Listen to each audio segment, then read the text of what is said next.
Welcome back to episode 7 of Project X, where we're taking you on a journey with us to find private label product opportunities.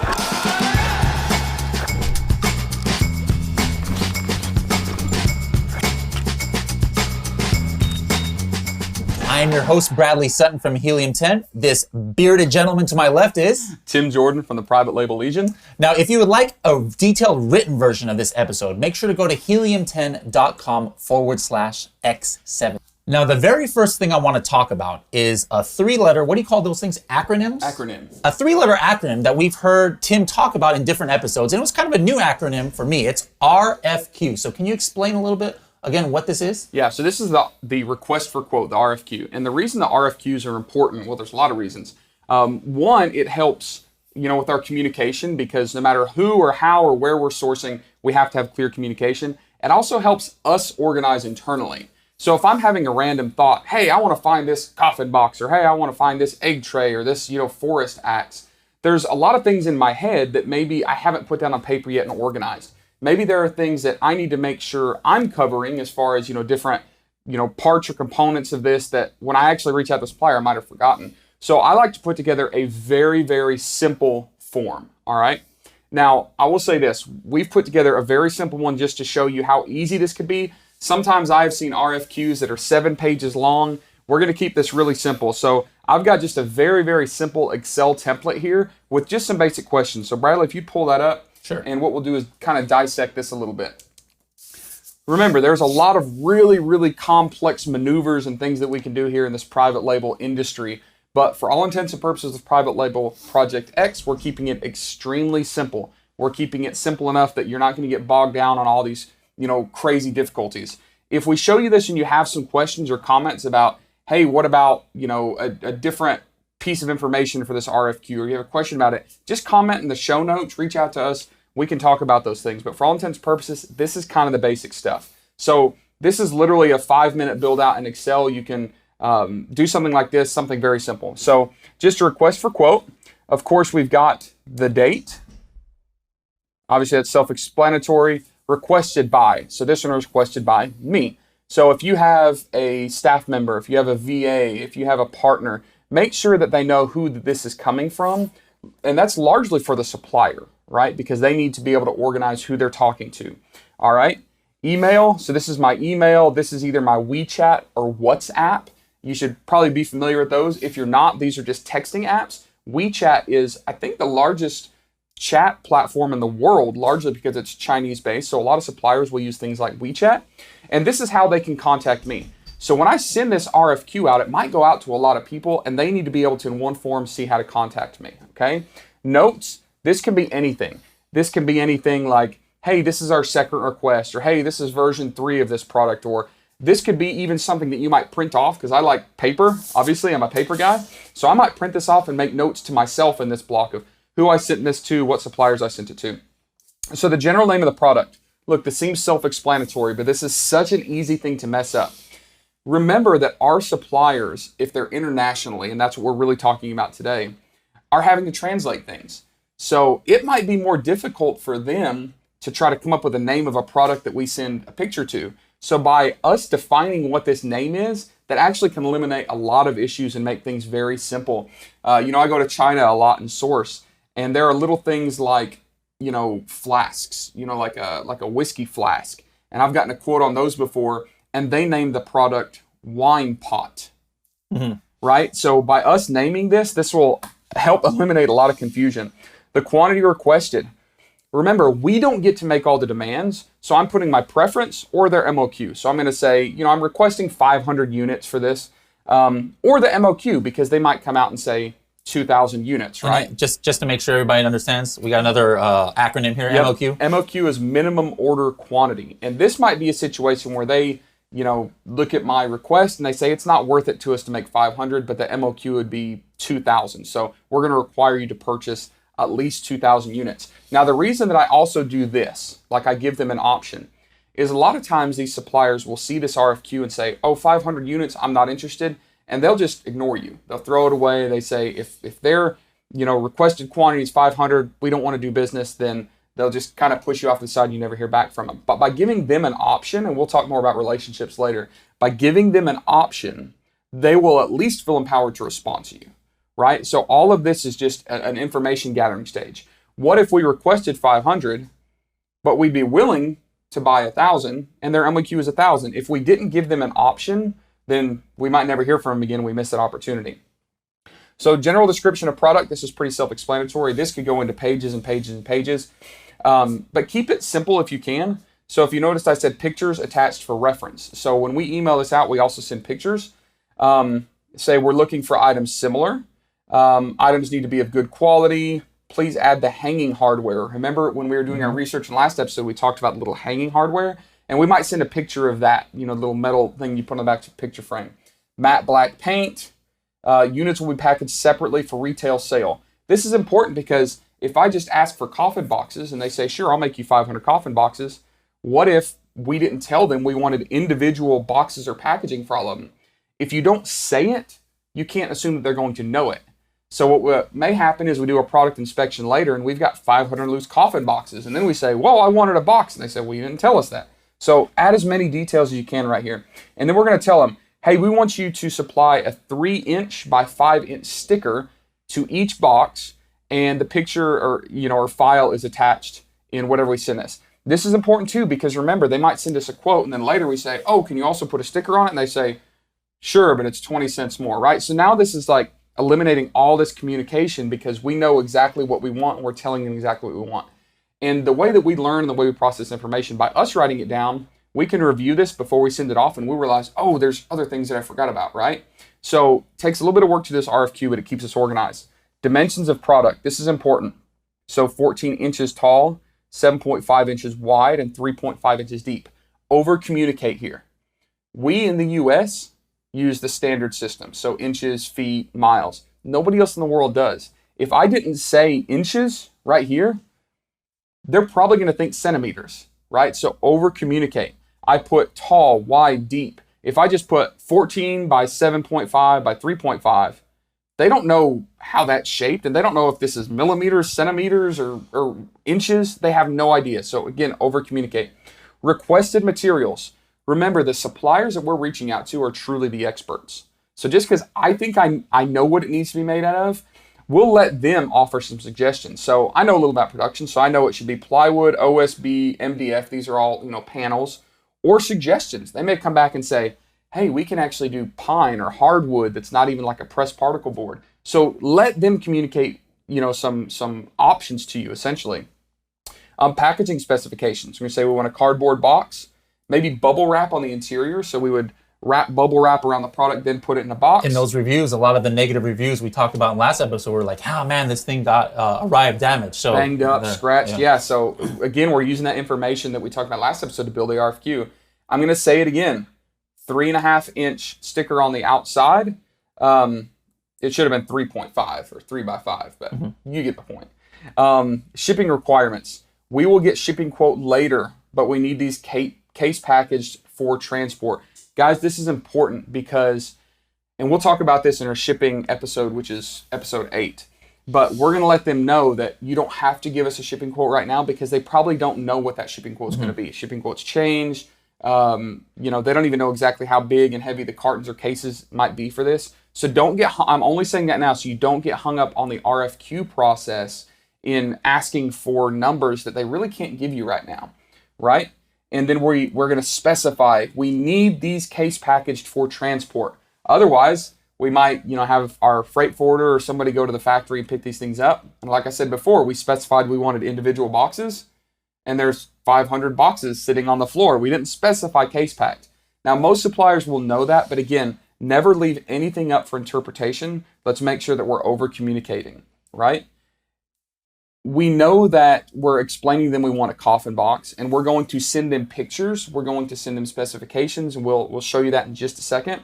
But also, if you're replicating other products, send them links. So similar products are linked. I literally said search Amazon.com for, this is the ASIN for the purple one, right? Because the more information they can see, the more accurate their quote and production is going to be. So even though we've given a lot of this information already, Send them to the Amazon listing. Say, hey, I want that, but I want it in matte black, right? Give them as much information. There are a lot of times we'll find Google Images, we'll find things on Etsy, Pinterest, and in an RFQ, I might put 6 or 7 links. That's why I put other links here, right? And then variations or other notes. In this section, of course, we don't have anything. This is where I might list, hey, we want 3 different sizes and or different colors. And really for those, we might actually do a whole new RFQ, but we might put some notes there. So Bradley, any questions about this? Is this pretty self-explanatory? Pretty self-explanatory. I would say maybe almost under the shipping requirements, like you got to be careful too, especially with the coffin boxes a little bit larger. You might almost want to specify, hey, don't go above these dimensions, because like, let's say you're having things shipped to a 3PL, we'll talk about that in future episodes, or maybe your house, first, and then you're going to send it to Amazon. Well, to Amazon partner carriers have limitations, and you're going to get charged a lot more if it's like above certain dimensions. So again, if you leave it too open-ended, you don't want to end up with a box. Yeah, we package it in the case, but it's like the size of a whole pallet, Yep. Then that means you're going to have to break it all down once it gets here. So if you do have oversized items, make sure that you know what the Amazon requirements are for the case size, and then you'll be able to make sure that to communicate that to them so that they keep it under those dimensions. Yep. So again, with these RFQs, keep them simple. Make sure that they look professional. One problem is when we send out these RFQs to suppliers, if we don't look professional, they might not take us seriously. Because remember, they're having to validate us as well. Is this someone that I want to take the time to give a quote to? Is this someone that I want to take the time to work with? So when you do something like this, you're setting yourself above your other potential, competition that's also maybe reaching out to similar factories. And they'll kind of give you a little priority if you look really professional, because they kind of assume it's going to be worth their time to work with. All right, now the other thing that you have to remember is the RFQ probably shouldn't just be a standalone document. You should have other things with it. Now remember in my description, I said pictures are attached. So when I have this document or this sheet or whatever this form is, I'm going to have other things that I might attach to send with it. So for us, remember we sent the ASIN so they can look it up, but we also want to make absolutely sure they have a picture of this thing. So we're going to send a picture. So Bradley, if you would pop this up, you guys can see. Very simple picture, right? Pretty self-explanatory. And then also remember that as part of the specification for the packaging especially, we wanted a 3-inch by 5-inch label. Now, my suggestion on that label is to go ahead and send them a rough design of that now, like this. And the reason that we do that is they need to know if it's color, what type of label this is going to be. If they have this information now, they can get it quoted. So remember, we came up with Manny's Mysterious Oddities of its brand. So this is super simple. It's just a 3-inch by 5-inch PDF label. You can get these made on Fiverr, Upwork, a virtual assistant. You might make these yourself. Is that supposed to be Manny right there? I'm not exactly sure what that is or isn't supposed to be, but my designer threw that up. It looked really good. So again, remember, this is just for fun. You would, of course, brand yourself a little bit differently, but this is just for fun. So we've got Manny's Mysterious Oddities. We got a little funny catch line there, curating the curious. I thought that was pretty good. Couple things that you need to note. Made in China. We'll talk about this in shipping, but make sure on your labels or packaging that you're specifying made in China. That's a legal requirement, and if you don't put it in now, you might have to add stickers later, which is an extra cost. And then also remember, everything that we sell on Amazon has to have a barcode so they can scan it. Now that can be the FN SKU. You can also sell products with a UPC number. Now remember, we set our products up with a UPC number, and I'm actually putting that on this label. The reason I'm doing that is it's less expensive. I'm not gonna have a brand label and a UPC code. And if we have to do the UPC or FNSKU code on the package already, we might as well put it together with something like this, which actually looks better and more professional. It doesn't cost anything more to design it. So sending in the RFQ, attach it with this type of label, send it with a picture of the product, and then that should be enough that your suppliers can run with it. If they have any questions, they'll ping you back. But that's pretty much the RFQ is a form and whatever kind of accessorial or complementary documents or images you might send with them. Now, once we do actually, have the final copy of this image, for example, what format can factories usually take it in? Do they have like special requirements or something? It can get really complicated, but normally if it's just a simple sticker, like a standalone sticker, it can be a PDF. Okay. If it's a logo that you want customized on your product or customized on, very specific packaging, they might need like a vector file or an AI file.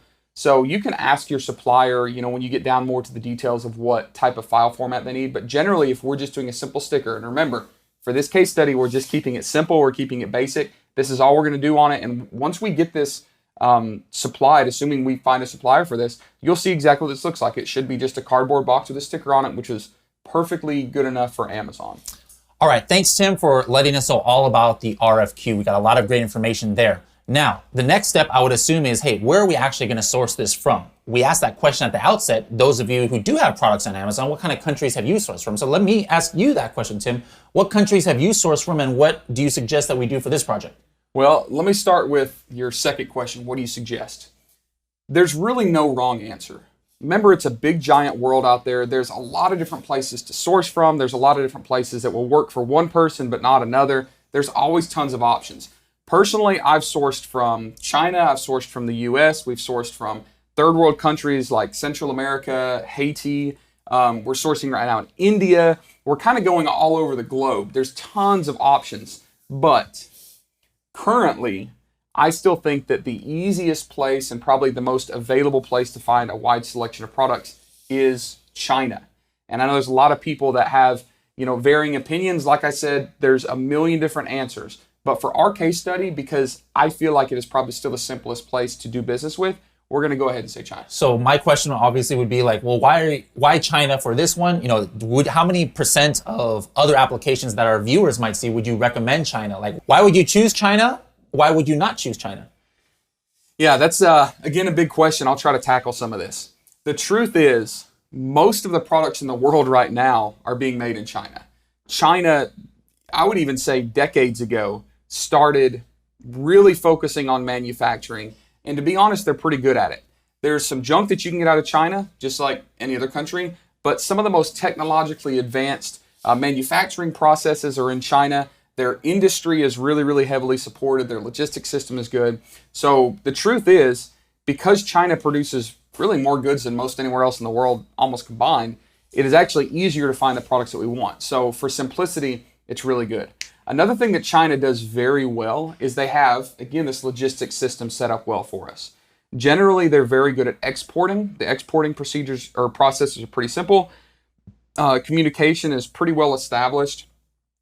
Internal infrastructure, shipping things around, exporting, importing, all of that is pretty well established. So really, China's pretty easy. Now, there are a lot of considerations to think about with China that, we could get very complex with. And that may be something good for the AMA if there's some specific questions. But let's address some of the top ones that I see.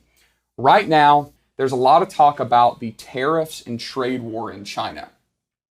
Now, tariffs have gone up on some products. That's the absolute truth.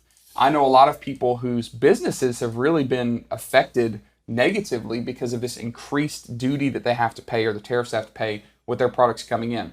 But I can tell you with absolute certainty, it has not affected the way that I've sourced at all from China. Not at all. And the reason for that is the products that we source using these methods to find them that we're showing you right now have such high profit margins that it doesn't matter. So if our cost of a $3 item increases from 0% duty to 25% duty, and that duty is applied to our purchase cost, that's only 75 cents a unit. Is that kind of like the rule of thumb? Like obviously every single, depending on the material is how these tariffs are done or, what kind of product it is, what category is what percentage is put on it. But what's a good rule of thumb? It's like 25% kind of an average or? Yeah, products are categorized by a number, like a product number. And that number is recognized universally. And on that catalog of numbers, essentially, there's very, very few items, very few that are over 25%. The majority of products that would apply to like e-commerce sellers like us are anywhere from about 2% up to about 18% right now is the average. So there are a few items at 25 cents. There are 25%. There are a few things that are much higher, but generally speaking, it's not that big of a deal. And we get your quotes and then we get your shipping quotes. That's one thing that we'll look at a little bit later is calculating those duties. But for all intents and purposes, we don't want to be looking at something that should have a very small effect on our product selection because we should have very high margins. So again, tariffs and duties are something that we need to keep our eye on, keep aware of. It hasn't stopped what we're doing in China because it really hasn't been that big of a deal to us, and our margins are so high that we can absorb that. So not like a deal breaker. Don't be scared of China right now. Okay, so we're decided we're going all in on China for this Project X. What's the next step? How do we start looking for who we're going to get this product from? Yeah, so now that we know we're going to China, we need to talk about how we engage with suppliers. So there's a lot of different ways to source from China. The most common is Alibaba. Alibaba. So let's pull up Alibaba.com and let me do just kind of a brief tutorial on Alibaba. Now, you guys have seen Alibaba in this case study before. We talked about a little bit in product validation to make sure that products aren't saturated. And Alibaba does a really, really good job of coming across as a very, very slick, polished sales platform, essentially, right? But is Alibaba a sales platform? No. Alibaba is the most complex and sophisticated phone book in the world, okay? Alibaba is not a sales platform. Alibaba is just a business directory. Now, Jack Ma, when he had the idea and the vision for this that became Alibaba, it really was just a business directory. It was ways for people throughout the world to find manufacturers specifically in China. Since then, it's spread out to a lot of different countries. You can use Alibaba to search almost all over the world. There's even US manufacturers that advertise on Alibaba right now. But if you think of Alibaba as a phone book, we know how to basically engage with it. And if we make sure that we're aware it's not a marketplace, it's not actually a sales platform, then that's going to simplify some other things that we're going to talk about later, okay? So let's just level set. This is just a business directory, but it's one that we can use. So, of course, it has a search function, and the way the search function works is not necessarily helping us find a product. It's helping us find a manufacturer that can sell that product. So because we're doing coffin shelf, let's go ahead and type in coffin shelf here and just see what comes up. Now, what's interesting here with this Alibaba is it's kind of a mixed bag of good news and bad news. And we've talked about this. We actually showed you the search before when we were looking at, potential saturation. We don't see any coffin shelves on here. All right. It's not there. It doesn't exist. Now, that's great because we don't have a saturation problem potentially, but it's also bad because how are we going to find this, potential supplier?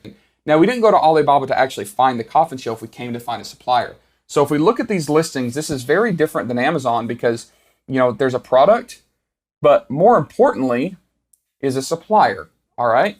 So they make this, wooden cup tree, but look, wooden crafts company. They make wooden crafts. It has supplier information here. You can contact the supplier. There's all sorts of stuff going on here. If we just keep scrolling down and looking for something, nothing's really popping up. Again, that's a good thing. But let's be thinking about a manufacturer that can make this as opposed to looking for the actual product. So if you would please, sir, type in something like small bookshelf. Because if we think of the product itself, this is kind of what it is, Is right? bookshelf one or two words? I don't know. It autofilled to one word, so we're good. All right, so what we do here is get creative.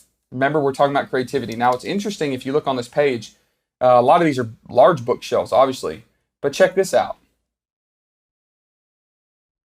Over off to the side, it looks like a mail organizer, right? So looking at this, I might think, hey, they're making a small wooden, paneled item. They might be a potential supplier. Let's keep scrolling. It looks like a lot of large bookshelves.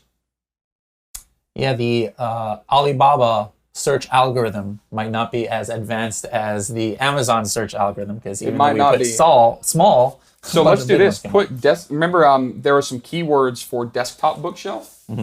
Let's try that. Do I still put small? Kill small. All right. Desktop bookshelf. Getting a little closer. Getting a little closer. Some of these are smaller. So essentially what we could do is we're basically scanning through here and cruising through here. See, like here's a small one. This is a desktop one, small panels. So, again, when we're finding a product that's not saturated, it might be harder to find a supplier, but that's great because other people are getting discouraged. Other people are not really, feeling confident about this, so they might move on. So because there's nobody on Alibaba that specifically makes this product that we can find, that's why we have the RFQ, right? The RFQ, remember I said it's important to put the pictures, it's important to put all the specifications, because now we're going to have to reach out to suppliers that might not already be making that product, right? So you understand the importance now of having very clear expectations. So what we can do is we can go in here and click on really any of these listings. Like I'll click on here, and they make it extremely easy to contact the supplier. Okay, we know all the information about the factory here, so we can contact supplier, and that's easy. That's as easy as it is. We can put in product details here and say we're looking for, a product. Please check the attached files, and then all we have to do is go down here to add attachment, and that's where all those files go that, remember, we built out. So we've got the RFQ, we've got the label design, we've got a picture of the product, we've got the dimensions, all of that information. I can go in 30 minutes and fire this off to 40 or 50 potential suppliers. That's all it takes. It's fairly simple. Now, let me also say this. This is kind of a hot topic about Alibaba. You have to be careful what information you're taking as gospel truth on Alibaba. All right? Remember, this is just a phone book, so they can say pretty much anything they want to. They can say things like, this is a MOQ and this is a price, right? Those are not always related. A lot of people think, oh, I can buy 50 units for $4 a piece. Not necessarily true. It means they'll sell you as low as 50 units and as low as $4. So don't get hung up on this. Don't get angry when numbers come back different, because they might not sell you 50 units at $4, but they might sell you 2,000 units at $4 or 50 units at $7, right? So again, this is just a marketing platform. This is not a sales platform. Also, there's a lot of other information, like it shows they've been here for 1 year. They're a gold supplier. Do you personally, when you're looking on Alibaba just for different factories, do you have any kind of minimum guidelines for yourself? I don't, because a lot of these are subjective, and a lot of these are actually just marketing, like kind of bans. You can manipulate this, right? So I don't trust this. I don't necessarily distrust it, but I don't worry about that. What I worry about is just finding the initial potential supplier here. I don't go any deeper than that on Alibaba. It's just a phone book, and we'll talk about how we vet some of those suppliers here in just a few minutes. So Alibaba is great for what it's for, but don't think that it's more than what it is. So just as an example, I want to check this out. Wooden egg tray. Let me show you an example of products that you could potentially find. There you go. So now we do have some suppliers that are potential candidates. I like that some of these are not completely, relevant. There's some kind of weird stuff on here, which is good, because remember we said we didn't want to just see mountains and mountains of results because it could be potentially saturated. But this is a good indicator that, hey, at least people are making these. Now, what we could do is we could start reaching out to these suppliers and talking about our RFQ specifically for the egg trays, which we haven't shown you yet. That's an ad. It is trying to get like Amazon. I see that right there. Yeah. It says that's a sponsored ad. So this is an ad. And keep in mind, remember I told you that the MOQ, minimum order quantity, and the pricing are not necessarily related. That's why this price is so different. And the reason that price is different, they might say, hey, we can do a 4-hole egg tray, or we can do a 60-hole egg tray, or different quantities will affect the pricing. Again, I'm not getting too deep into that. Don't get hung up on that. All I'm going to do, we just made them pay for that click, is go to contact supplier, send the RFQ. So I hope that I'm explaining well why it is so important to have the RFQ. Otherwise, we might get hung up on all these little details that don't matter. Just find a supplier, send the RFQ. That's it. Another way that we like to find potential products, personally my favorite, is through sourcing agents. Sourcing agents are a valuable asset. I love relationships. I love people that know more than I do. I love people that have the inside track. And sourcing agents are the way to find those. There are sourcing agents in every country for every product all around the world. It's a huge industry. Up until recently, I owned my own sourcing company in China, and we had a team of sourcing agents that worked for private label sellers finding their products. And that's what we were very, very good at. We had these personal relationships. We didn't even advertise on Alibaba. People just came to us through other places. Now, the way that sourcing agents typically work is they're normally going to charge a commission. Okay, and that scares a lot of people. But remember, you get what you pay for, right? So if I have to pay an extra, few percentage, 3% or 5%, that's kind of industry standard in China, extra on top of a product. So for every dollar I spend, I have to give them 3 or 5 cents. That could be potentially very valuable, because now we've got someone that could negotiate the prices lower for us. They can find factories that we'd never find anywhere else. Remember, there's just millions of factories literally in China, millions of manufacturers that aren't even listed online. So sourcing agents can help you.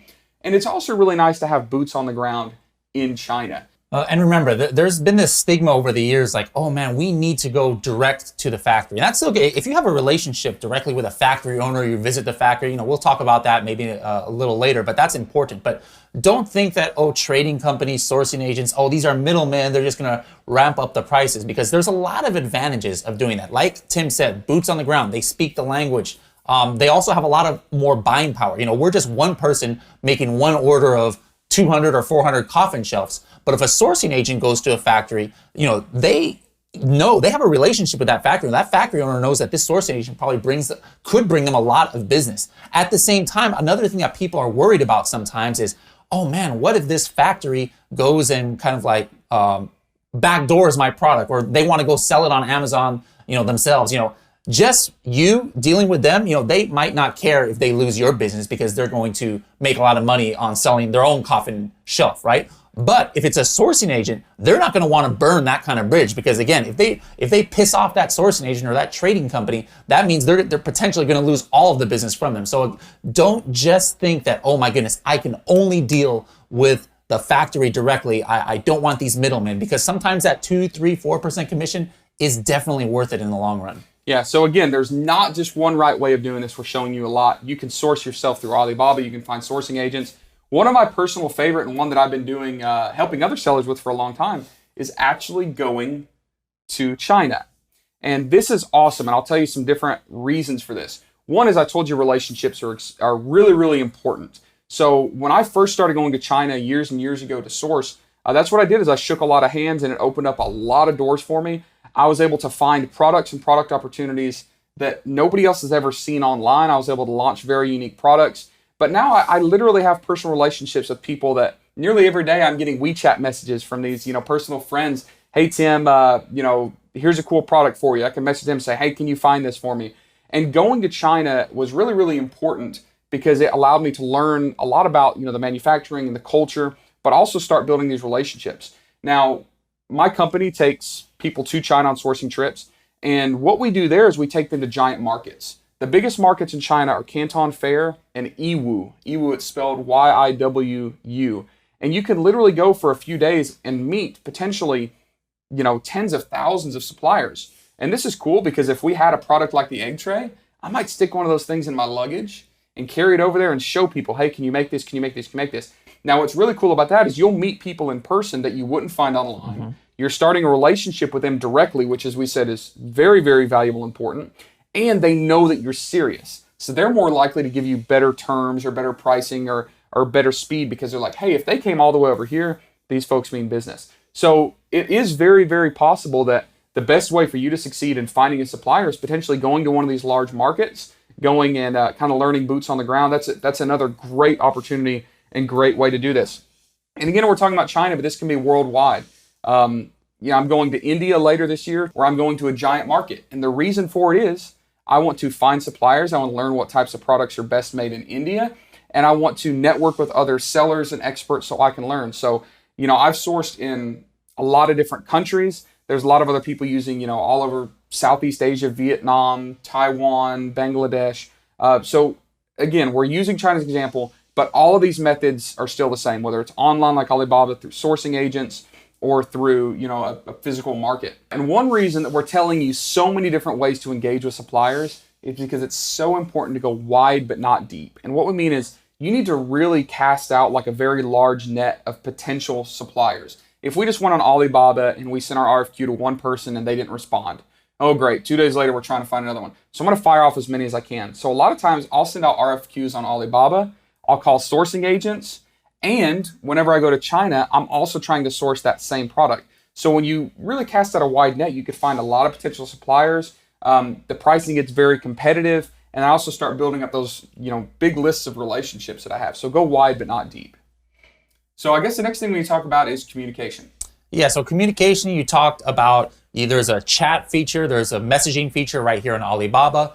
There's WeChat. WeChat, I think in Chinese it's called Weixin. But there's literally almost nothing done in China outside of WeChat. They use it to pay. I was doing a demonstration for Helium 10, but instead of doing like a Zoom webinar or a GoToWebinar, it was literally on WeChat. Like everything they do is on WeChat. So that is an absolute must to have if you're dealing with China. WhatsApp. Different countries have different platforms. Know what country, like a lot of people in Latin America use WhatsApp instead of WeChat. If you're sourcing in Korea, the app is Kakao Talk. There's different apps around the world. China, we're gonna definitely use WeChat. Yeah, email is important too. A lot of them will start with email. There's also like email translation services like QQ, which is important because we need to understand that when we're talking about communication, no matter what platform we use, whether it's WeChat or email or QQ or whatever, most of the time we don't know multiple languages. All right, Bradley, you're smarter than I am. You know a lot of different languages. I don't. I've dabbled. It's horrible. You don't want to hear me try. So I know that when I'm communicating with Chinese suppliers, they're doing a lot more work than I am on the communication because they're having to translate. All right. So no matter how I'm communicating, whether it's RFQ, and you saw how simple that is, or my text messages or voice notes even, I'm extremely clear, I'm extremely articulate, I don't use overcomplicated words, I don't use slang, I don't use euphemisms, I probably wouldn't use an acronym like RFQ, I would say request for quote. And one thing that we learned to do is to say things multiple different ways. So I tell people all the time, like on training that we do, say things twice. And here's what I mean by that. I'll give you a really good example. We were sourcing some lamps, all right? We're talking light fixtures. They're small light fixtures that, sit on a desk or sit on an end table, and there's multiple variations of them. So for all intents and purposes, we'll say different colors. So we were working with a supplier and we're saying, hey, what color lamps are available? And they said white. And we said, and this is, because of the time difference, every communication is like a day. And we're like, well, we know you have white, but we also saw other colors. We don't remember what they were. And this is something we found at EWU at a physical market on one of our sourcing trips. And we're talking to the supplier, following up. We're saying, what other colors do you have? They said, we don't have other colors, just white. And I messaged back and I said, I know that I saw several samples of different colors. What color lamps can you sell us? They said, white. And I was going crazy. I'm like, what are these people talking about? I don't understand this. What I later found out is that the translation for lamp into Chinese translates to light bulb. All right. And I know that like in Europe, a light bulb is called a lamp. And it was my fault. I wasn't communicating things in a way that, was replicating itself, so I couldn't understand it. So instead of saying, what color lamp can I get? And them saying, hey, dummy, we said white. What I should have said is, what color lamps are available? Because I'd like to find multiple color variations of the light fixture, right? So if I'm constantly thinking of ways to say things twice, it really eases that communication. I see a lot of times, especially clients of ours, and I've done it myself in the past, they get very frustrated by not understanding that they're doing a lot more work than I am. So keep it simple, replicate it, understand that translations are not always immediate, and give them a little benefit of the doubt. And when you learn this, you increase this relationship, potential that you have with these suppliers, and things get a lot smoother for you. And a lot of things sometimes can get lost in translation, but on our side, not even on their side. Like, for example, if you're from the UK, now if anybody used to watch Manny Coates' old videos, he would always talk about tactical flashlights, right? Tactical flashlights. That was his collagen peptides. I always use collagen peptides as my example. He would use tactical flashlights. But let's say you're trying to source a tactical flashlight and you're from the UK, you might describe it as a torch, but a torch, like let's say that person learned their English from an American program, a torch is like a stick with like a light, like a fire, right? So like a tactical flamethrower. You could really go off on the wrong tangent. So again, whenever possible, visually, try to show this. If you're using email or as you saw Alibaba or WeChat, there's an attachment option. So just make sure you're visually showing things, showing pictures, screenshots whenever you can. And like Tim said, just mention it a couple different ways to make sure there's little loss in translation. All right, another thing about communication. This is like simple human things, but just be polite, be respectful, be professional. Remember that you're trying to find a potential business partner and a supplier. So make sure that you keep things nice and formal, nice and simple. You don't have to go too formal, but just say please and thank you and tell them you appreciate what they're doing for you. That's going to go a long way. Also, I would suggest, we can't really get deep into it in an episode like this, but learn about cultural differences or cultural tendencies wherever you're sourcing, whether it's India or Latin America or China or the Middle East, wherever it is. because if you understand those cultural tendencies, you'll understand a little bit better of how to communicate. So for instance, in China, there's a problem with the word yes. And I say yes because, there's kind of a communication breakdown on what the word yes means. In China, there's in Mandarin at least, there's 6 or 7 different words that we all consolidate to yes, right? So if we tell them something or we ask them something, there's been situations where I've said, made a statement or asked a question, they said yes. And I thought they were telling me affirmative, but what they were saying was, I understand, right? And also there's some cultural politeness, especially in, more traditional Chinese, where we call it a yes culture. They like to be polite by saying yes. It doesn't always mean yes. So you can understand how some breakdowns would happen there, some miscommunication. So again, the only real way to help fix that is wherever you're sourcing from, just learn a little about the culture. Just Google it. Google cultural tendencies in India, cultural awareness in Vietnam, wherever you're sourcing from. That's going to really help with the communication. And if you're sensitive to those things, it will also go a long way in helping build a relationship with the supplier and kind of building respect from them. So just a few things about communication. Yeah, and just be patient with them. That's very important. If you're patient with them, they can appreciate that. And don't get frustrated because me, working with customer service here at Helium 10, and sometimes people yelling at me or trying to cuss me out or something, that really doesn't inspire me very much to give my best effort. So keep that in mind too. If you're yelling at them or berating them, I'm not sure that that's really going to get you a long ways in trying to get what you're with what you're hoping for. Yeah, because that doesn't build a relationship. And the truth is, when it comes to sourcing, relationships matter almost more than anything else. That's why I go to China, is build those relationships. It really helps. When you have a relationship with these suppliers, they're more likely to give you better pricing. They're more likely to kind of bend over backwards to help you. They're more likely to give you information that you want to know. There's frequently suppliers will reach out to me and say, hey, we've got a new product that we see is picking up in Germany, but nobody in the US has bought it yet. They give us inside information. They really help us. So those relationships are massively, massively important. If you treat your potential suppliers the way that you want to be treated, they're going to treat you well too. So don't mess up on this whole relationship aspect, and don't think that it's not important, because it absolutely is. Okay, so now let's say we have sent out all of these RFQs. That was our vocabulary word for the day. And now, we sent out 40, maybe 20 of them give us quotes back. Half of them were right off the bat, we're like, this is absolutely ridiculous. What is the next step after we get these quotes back? Yeah, so the next step is obviously to look at these quotes. And a lot of times these quotes can be very simple, like an email. And a lot of times in China, they'll actually send you a pro forma invoice. And this invoice, it could be, a little incomplete maybe on, some of the business stuff, like your actual business name. They don't know that. But they'll send you a pro forma invoice, which is basically a quote. So looking at that, I would like to, if we can, pull up the quote that we got back on the coffin box. Okay. That I like. Let's pull that up and let's take a look at that, and let's kind of talk about it and go through it and show you some of the different aspects and things to pay attention on this. All right, so when we're looking at this invoice, we're looking at the supplier contact information. That's part of the algorithm here. We need to make sure they somewhat look valid and relevant, and we'll do a little bit of homework on them.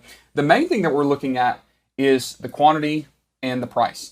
So they're telling us that they can create 500 units, right, at US dollars, $4.24. That seems pretty good.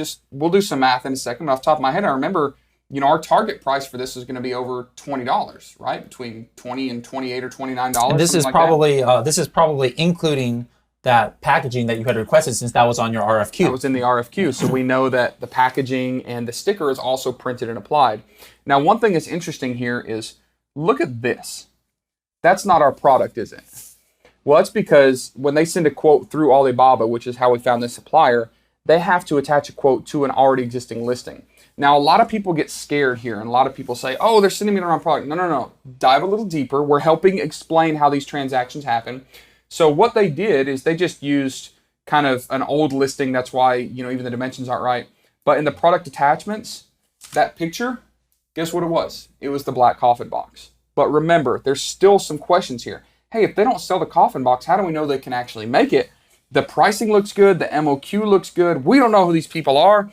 How do we know if they're valid? So what do? Ask for a sample. We ask for a sample. And for the sake of speeding up these episodes, we've actually already asked for a sample, and guess what we have today? our coffin box, the Manny's Mysterious Oddities coffin shelf.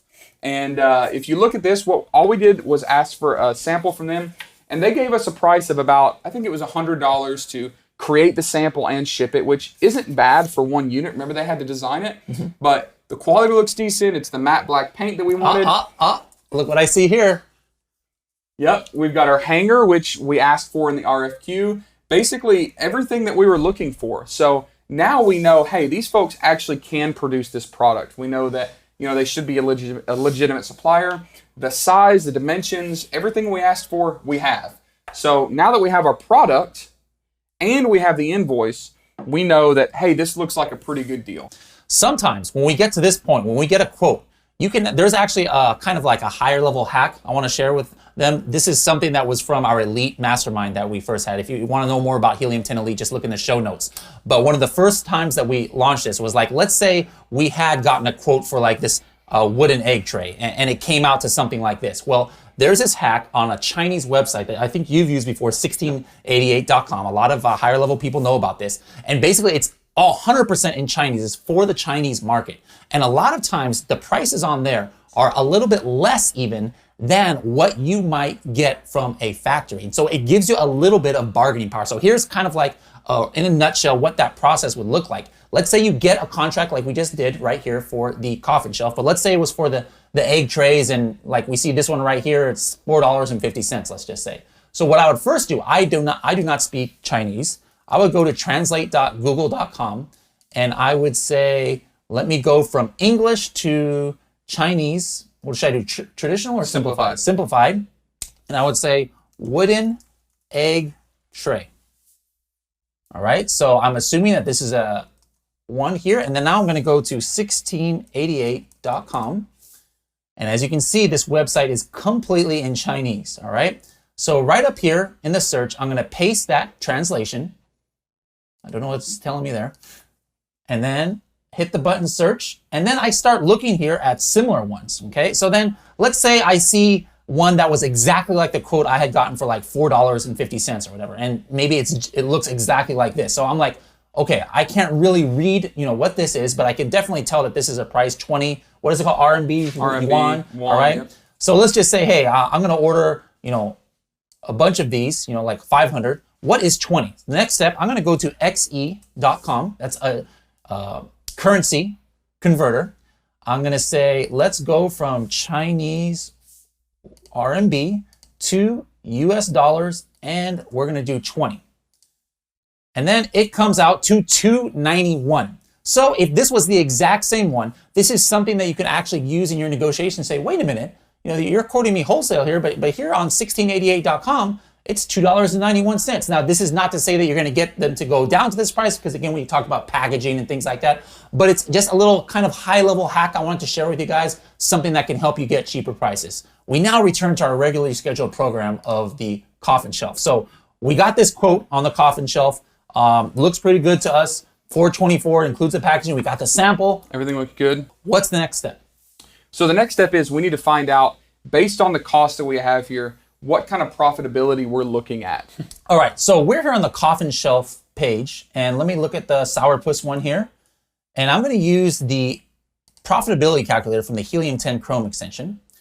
And what this is doing is it's pulling in the information from this listing, all right? Amazon displays what the dimensions are and what the package size is, the weight and all of that thing. And it's just pulling that information in. And so we can see the dimensions. Actually, that's pretty much exactly what our dimensions is going to be. It pulls in the weight. It tells us, hey, this is going to be a large standard size. It pulls in the price. Now, I don't remember what we had said in that last episode about the price. You remember like what kind of range we were going to be in? Yeah, well, let's just stick with this. Stick with $25.99? Yeah. Okay. Now, remember, this doesn't show the additional shipping that the other listing is with FBM, but we're going to sell FBA, so let's just keep it at $25.99. Okay, this one right here, it just puts in a default of 1. This basically means how often are you going to turn over your inventory. So you're probably in the beginning not going to be bringing in shipments every single month. So I'm just going to say maybe the first shipment will last us, what, 2 months? 3 months? We'll say 2 months. All right, so I'm going to put 2 months right here. And then this here, it puts in just a default 20% of what the retail price is. But this is what we have to do, or what you have to do. You have that quote. So what was that quote, $4.24? $4.24, yeah. We're going to put that right in here. This part here, is another one that, again, you have to put in. Basically, it's what your freight is going to be to get it from the factory all the way to Amazon's FBA warehouse. So there's different ways you can calculate that by cubic meter, by cubic foot, kilogram, pound. It just puts a default 200 by cubic meter. Like, do you think that's good to go to, or do you have a rule of thumb that you use? So this is one thing in the sourcing section that can hang us up a little bit, because when we're making the decision to buy this product, we don't necessarily know what it's going to cost to ship. And in the next episode, we'll talk more about shipping and logistics. But right now, there's going to be a little bit of a gray area because shipping prices change. We don't know what availability is. So this is why product selection is so important. I see so many people getting hung up on launching a private label product idea because they get to this point and say, I don't know if I'm going to be profitable or not, right? I have no clue. If we're sourcing the right products by using the correct search methods that we're showing you, then the margins are so high that you can afford some wiggle room in here, okay? To my knowledge, there's not a perfect freight calculator. You can't get a quote right now that is always going to be accurate next month. So this is an estimation. This is pretty close. Now, what's interesting is if we leave it at $200 per cubic meter, which might be a little bit low for this because we're only ordering 500 units. So let's just assume that we're 50% off. Let's change it to $300 cubic meter. And again, this would be ocean shipping assumed here. So the unit freight costs $2 per unit. That's probably pretty close. And we go through this. We got the FBA. Let me go ahead and circle this here. We got the FBA fee. So this basically includes the 15% that Amazon is going to charge. And we've got other costs. This is where we could put in, like, if we know this is coming from China and we already know that this is going to be, like, let's say 15%, duties or something, I can put a 15% in here, not 150, 15% right here, or whatever the case is. And then now at the bottom, we could see, even with overestimating all of these things, what the estimated profit is. Yeah, and this is great. And we can play with some numbers here because remember, we don't know all the variables. So let's say that shipping costs are going up. It's right before Chinese New Year, which is something you need to pay attention to. Let's say our cost is going to go up to $400 per cubic meter, which is more than the estimated. Look, we're still profitable. Let's say that we're cranking these things out. We want to raise our price. Let's go up to $29.99. Look, even more profitable. So what we're looking at here is well over 100% ROI potentially. This is great margins. I see so many people that are, doing a lot of revenue, making a lot of sales, but they're really not making any money because their margins are pitiful. But again, the reason that we like these kind of fly under the radar products that we've talked about is because the margins could potentially be high and there's less room for, catastrophic problems. So we have more margin for error by not knowing things like exactly what our shipping costing is going to be right now or exactly what the duty rates are going to be. If the duty rates go up, look, we're still making money. Yeah. Now, if we can crank up this volume and get our shipping costs back down to $200 per cubic meter, and we get down to a 10% duty, and we keep our price up there, look, that's really, really profitable. Really, really profitable. Let me show you guys a quick hack too. That we're at the stage now. We haven't placed the order. Maybe we're not locked in completely on the dimensions. So let's say that for whatever reason, the actual package that we were going to do was 9 by 9 by 9. Okay, let's just play devil's advocate right here and just say that was the package that we had gotten a quote on and that we were wanting to do.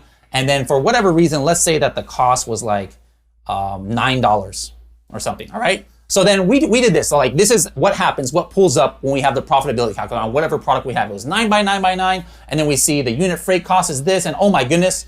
We only make money from January to September at 54 cents. Now, for me, if I saw this, I'm like, all right, cancel. This product is canceled, right? But here's what you can do. Sometimes just by changing a little bit of the dimensions, you can really save. Like, for example, look up here, guys.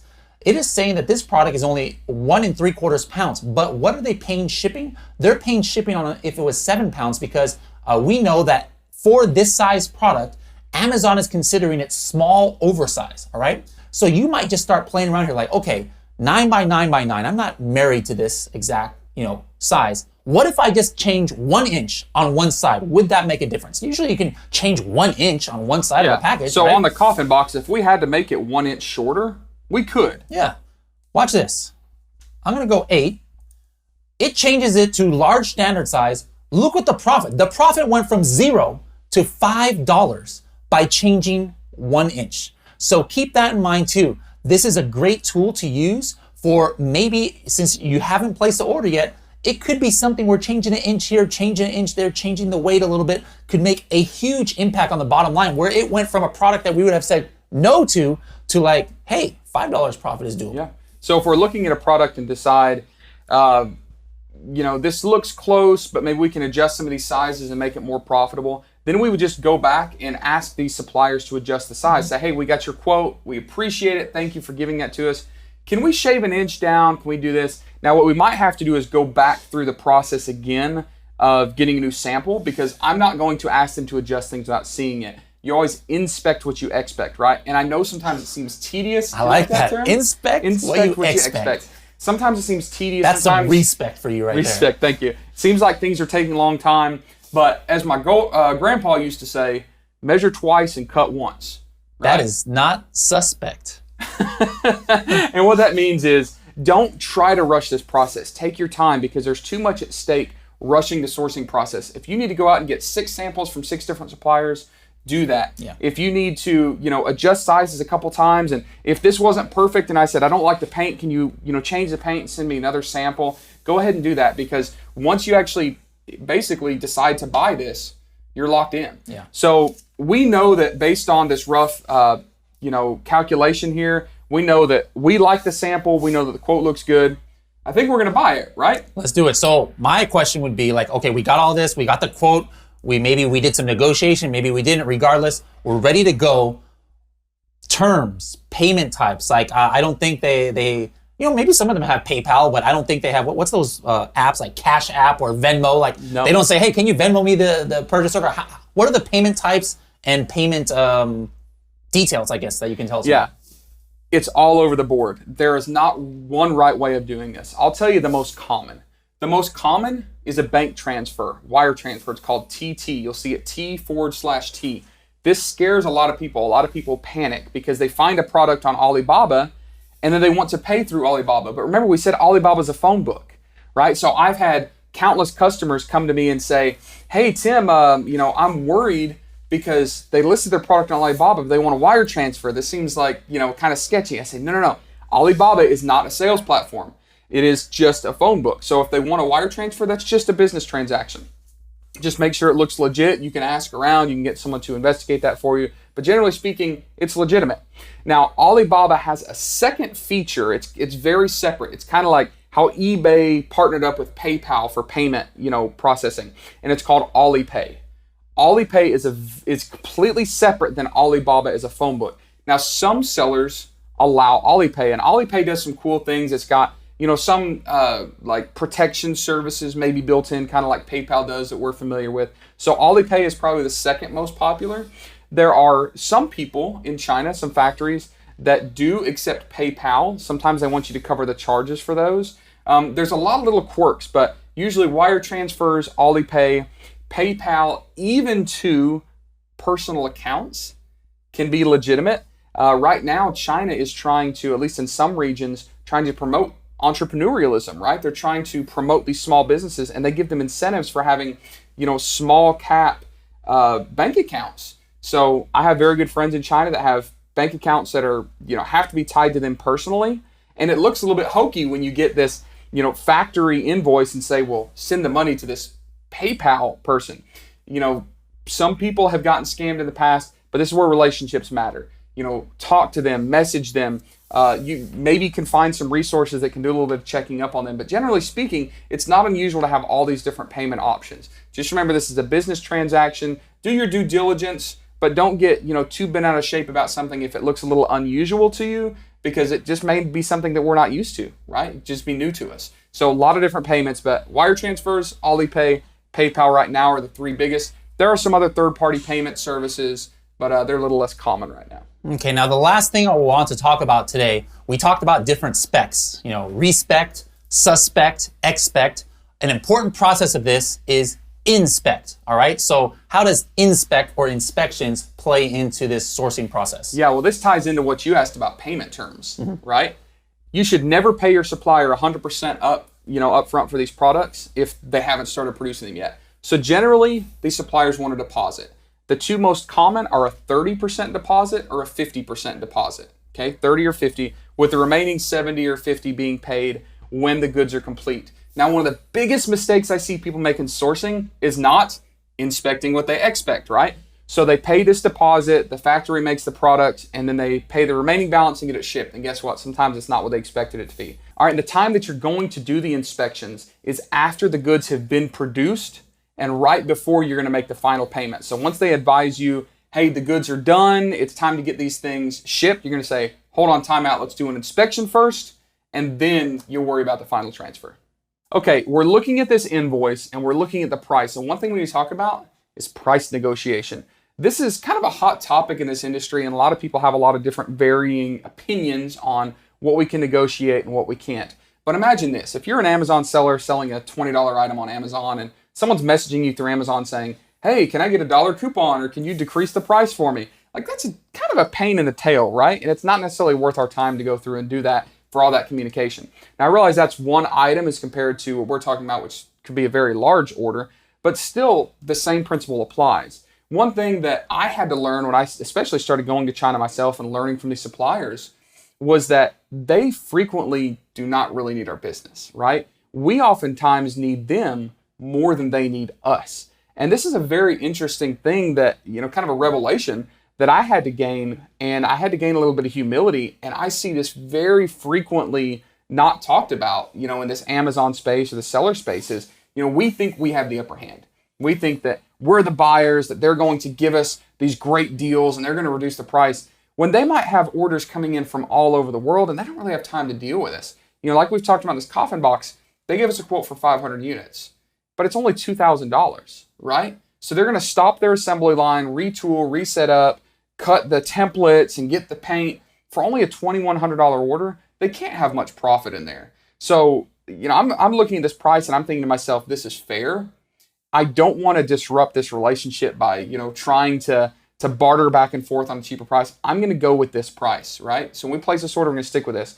Now, later on, as we build a relationship and we're placing larger and larger and larger orders, maybe we can negotiate a little bit lower price. But we definitely don't want to ruin the relationship. We don't want to come off as kind of pain in the butt customers for them, because then we could potentially lose our suppliers. And like when on this coffin box, that was hard to find. There's not a bunch of people lined up making these coffin box shelves, right? It took us some time and some work. And what you can't see is we probably sent out 40 RFQs and we really only had one that could make us a sample. So just keep that in mind when it comes to negotiation, as long as the pricing is fair. And that's also why we try to get a lot of different quotes to make sure that we're getting a good sampling and pricing. And just keep in mind that cheaper is not always better. Yeah, and then also just remember too, though, that doesn't mean just take anything that they give you. Like, hey, $10 is what we're going to charge you for this coffin box, but you see it like on that tip we talked about, $16.88 for 5. I don't want to burn the bridge, so I'm just going to keep that. No, if you're getting ripped off, you've also got to be prepared to just walk away, because at the end of the day, that's not profitable. So don't just sacrifice your profit for the relationship, but at the same time, don't sacrifice the relationship for profit. Yeah, I would say that if the price looks reasonable, stick with it. All right, guys, today we've shown you how to find and vet suppliers so that you can come to a purchase decision. Now, there's still a lot more to do before we get ready to make our Amazon listing. So in episode 8, what are we going to go over in that one? Yeah, we're going to talk about shipping and logistics, because now that we're buying the products, we have to talk about all the things included with shipping it, importing it, tariffs, duties, all that. It's going to be a really big episode 8, a lot of good information for you. Yeah, so guys, make sure to rewatch this episode because we went over a lot of information. There's tons of stuff that a lot of sellers completely just take for granted. They just think they're going to push a button and order and it's going to be there in 2 days like on Amazon Prime. That's not the case when we're ordering from China. So we're going to go all into that on the next episode. So if you haven't done so already, make sure to sign up for the Helium 10 users group on Facebook. It's completely free. We've got about 20,000 users on there. You can ask them questions. You can also ask any questions about this episode or the other episodes to Tim or myself. Just make sure to tag us and we will get to it in that group. And Tim, I guess we'll see you and them on episode 8. All right, sounds good.